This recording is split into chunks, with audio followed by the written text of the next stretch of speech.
Hello guys, good evening. To this video guys, magluluto tayo ng adobong paa ng manok. Ayan, sino na nag-uulam nito sa inyo guys? So, entro, pasok!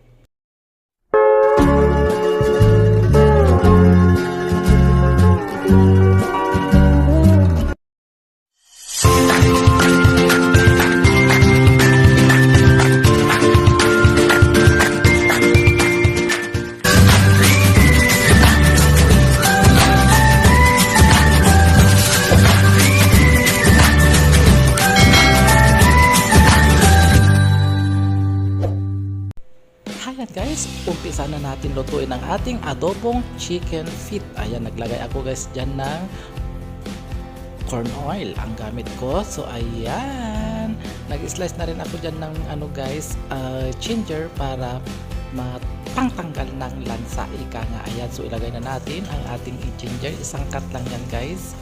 Ayan, kasi nagtitipid ako kasi mahal ang ginger ngayon guys. Ayan, so next na natin ang ating garlic.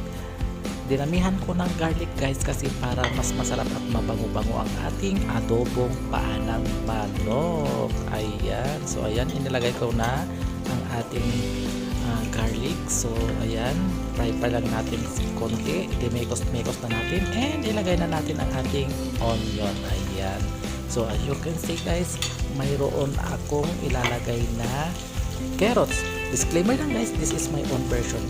Kung gusto nyo maglagay ng carrots, any potato, pwede. Basta kung ano ang gusto nyong panglasa. Ayan, nilagay ko na rin yung ating chicken feet guys. So ito guys ay kanina nagpakulo ako ng tubig at binabad ko siya hot water. Ayan, para matanggal medyo konti yung kanyang lansa kasi malansa ang manok.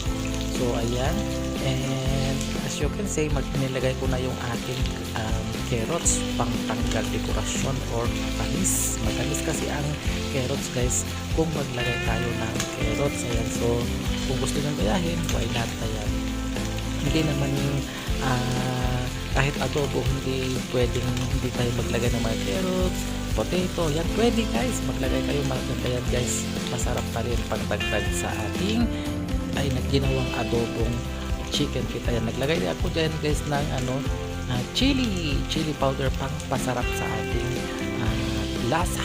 Ayan, masarap kasi ang chili guys, lalo sa mga adobo.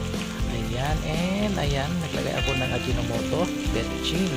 Ang gamit ko kasi wala akong tawag dito, magic sarap. Ayan, and last but not the least yung ating black pepper. Ayan, yan inilagay ko guys, black pepper. Ayan, so imekos-mekos na natin ang ating adobong chicken feet. Napakasarap ang ating ulam ngayon.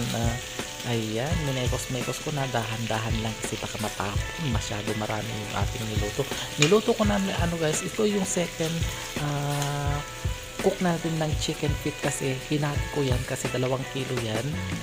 So yung unang vlog ko yung sinigang na paa ng manok. Ayan, then yan, mag-add tayo konti ng patis para masarap-sarap yung ating adobong chicken feet. Ayan, then ilalagay na natin yung ating dato puti soy sauce ang aking gamit. Ayan, as you can see. So ayan, hindi na ako mag-add dyan guys ng iodized salt kasi medyo damihan ko na lang yung ating soy para eksakto humagod yung lasa ng soy doon sa natin paa ng manok. Ayan, and maglalagay din ako ng sugar guys, and mayroon na masyasyak kayo ngayon guys. So na-discover ko, pwede palang mag-add tayo ng honeybee na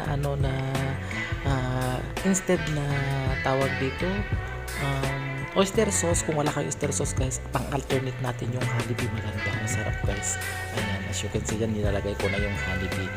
Ayan, so nilagyan ko lang ng konti yung honeybee guys para pang matamis. Ayan, matamis kasi ang honeybee guys, kaya maganda dyan sa yun. Sa luto na yung ating chicken feet guys, magpe-plating na tayo. Ayan, as you can see, ayan, sarap guys, tinikman ko kanina, ang sarap talaga. So ayan guys, baka sabihin nyo Yan. Ano ba yan? Nilagyan niya ng honey. So, pang-alternate natin sa guys, oyster sauce. Masarap din yung honey yan.